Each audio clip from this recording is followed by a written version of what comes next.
President of the European Commission, Ursula von der Leyen, appears still on track to take a second term, although EU leaders could not formally agree a deal on her position or the other top jobs that are due to be decided following the European Parliament elections. EU heads of state and government met in Brussels for the first time since the election to take stock of the results and discuss potential candidates for three top jobs: the President of the European Commission, the President of the European Council and the EU's foreign policy chief. Forerunners for the other two jobs include former Prime Minister of Portugal, Anthony Costa, and Estonian Prime Minister Kaja Kallas. Current President of the European Council, Charles Michel, told journalists there is still much more discussion to be had within the groups. It's just a good conversation. It goes in the right direction, I think, but there is no agreement tonight at this stage. The political parties are playing a role, and this is natural in such a political moment. They made proposals, and we'll have the occasion in the days to come to work further and to prepare the decisions that we need to make. Well, expectations of an early breakthrough last night were deemed far too optimistic, but Ursula von der Leyen is still in pole position to become President of the European Commission for a second time around. However, negotiations will be tough, particularly with her chosen coalition partners, the Greens and the Socialists, who will want guarantees from her that she is committed to the centre holding and not tempted to move to the far right towards groups that have grown in number and in stature. Shona Murray, Euronews, Brussels. After a week of twists and turns, the official campaign of the early parliamentary elections is open in France. The nominations are closed and the candidates who will try to win one of the 577 seats in the National Assembly were revealed. The voting system is a two-round majority system. Voters are called to the polls on June 30 and July 7 to elect their deputies. President Emmanuel Macron called for early parliamentary elections following the victory of the far-right party of the National Rally in the European elections. Last week was marked by intense negotiations to form alliances. The left parties rallied under the banner of the New Popular Front.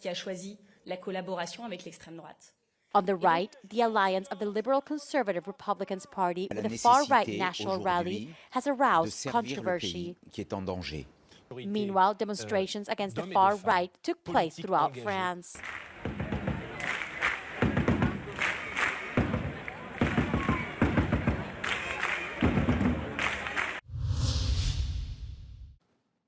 More than 20 nations of NATO members are hitting the Western Military Alliance's defense spending targets this year, a record number according to NATO Secretary General Jens Stoltenberg, as Russia's war in Ukraine has raised the threat of expanding conflict in Europe.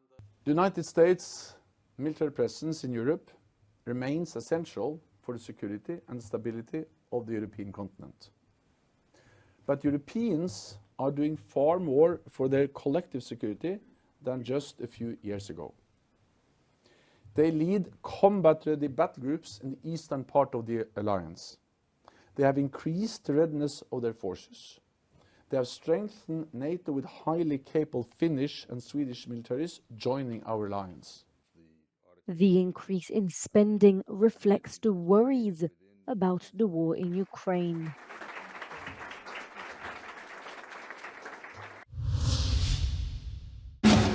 Anti-government protests have taken place in Jerusalem, with demonstrators calling for a general election and a deal to bring home the remaining Israeli hostages in Gaza.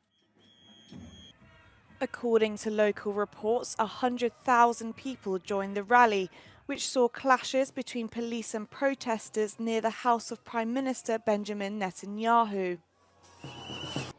More than 100 hostages were released during a week-long ceasefire between Israel and Hamas in November last year, but since then new truce deals have stalled. It comes as Israel's three-man war cabinet was dissolved by Prime Minister Netanyahu following the departure of Benny Gantz, a centrist former military chief who disagreed with the Israeli leaders' handling of the war. The move has left Netanyahu more dependent on his ultra-nationalist allies who oppose a ceasefire. That in turn could pose an additional challenge to the already fragile negotiations to end the 8-month war in Gaza.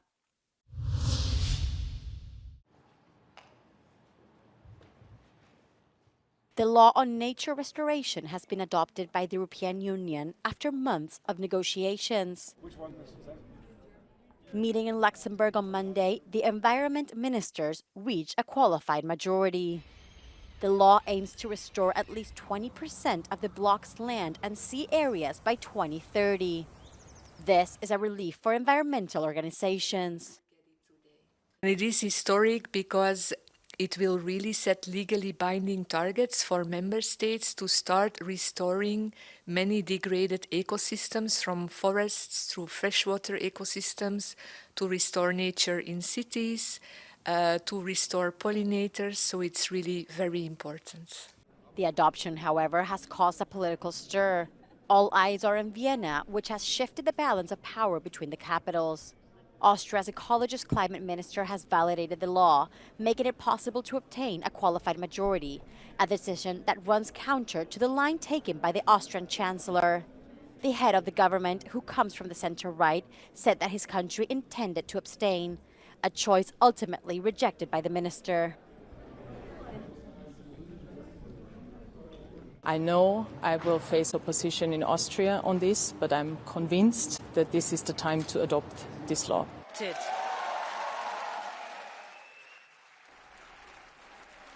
The vote puts an end to a long campaign of political contestation, led mainly by the EPP.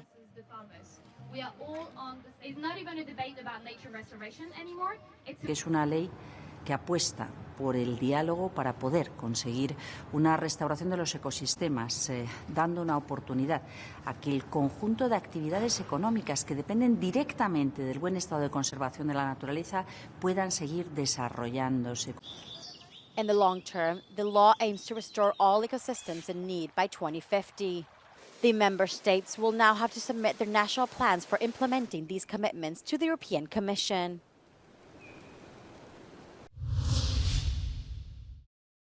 A first for a Portuguese director at Cannes, Miguel Gomez's Best Director Prize, one of the most important at the 77th edition of the Cannes Film Festival, comes for a director already used to the big stage. After Taboo and the Arabian Nights trilogy, Gomez's Grand Tour brought the prestigious award, which he has cherished since he was a child. Como espectador de cinema, desde miúdo, vou começar a ver filmes portugueses, a pensar isto é possível fazer este cinema no meu país, foi marcante, foi mesmo decisivo, e eu tenho um sentimento de pertença relativamente ao cinema português. Não sei se vou dizer uma heresia, mas eu sinceramente sinto mais esse sentimento de pertença relativamente ao cinema português do que relativamente ao próprio país. Set in 1918, Grand Tour depicts the story of a man who runs away from his fiancée, traveling through various countries in Asia. The film itself is the result of a long trip by the director with a small crew to the four corners of the continent.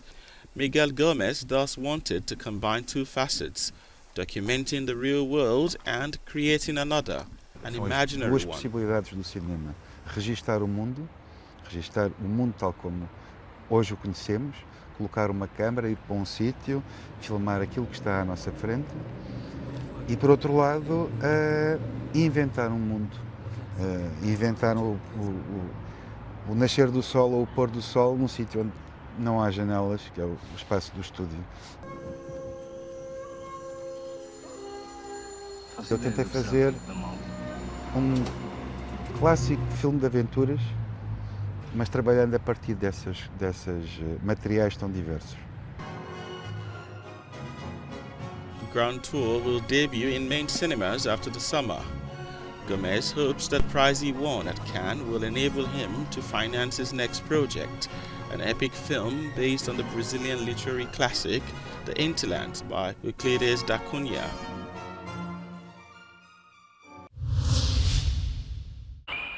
The company behind the plan of establishing Europe's largest lithium mine in Serbia is making a fresh effort to put it back on the table.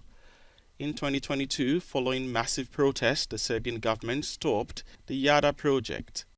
The company, Rio Tinto, recently published an environmental study claiming the mining project wouldn't impact the environment as feared. Objavljivanje ovih nacrta ne znači da se nastavlja sa realizacijom projekta Jadar. Ukoliko dođe do realizacije projekta Jadar, onda bi studije bile podnete u redovnoj proceduri koja je predviđena zakonom i koja podrazumeva javnu raspravu. The ore would be mined at depths between 370 and 650 meters.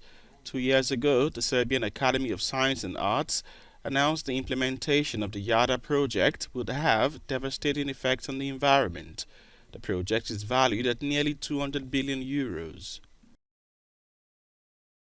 Realizacija projekta Jadar vodila bi masivnoj devastaciji prostora, trajnoj promjeni karaktera predela, degradaciji biodiverziteta, zemljišta, šuma, površinskih i podzemnih voda, raseljavanju domaćeg stanovništva. By publishing the working draft of the study, Rio Tinto says they hope to start a public debate on the environmental impact. Prime Minister Milos Vučević has not announced the future moves of his cabinet, but emphasizes that lithium can be a serious advantage for Serbia. I čuvati ekologiju, odnosno životnu sredinu i ljude. Ja verujem da je to strateška prednost Srbije u rudama i mineralima. I ja verujem da mi moramo da vodimo računa o nacionalnim interesima i interesima našeg naroda, a ne o interesima privatnih kompanija. According to a Financial Times interview of Serbia's President Aleksandar Vučić, the Serbian government has had a positive rethink for the project.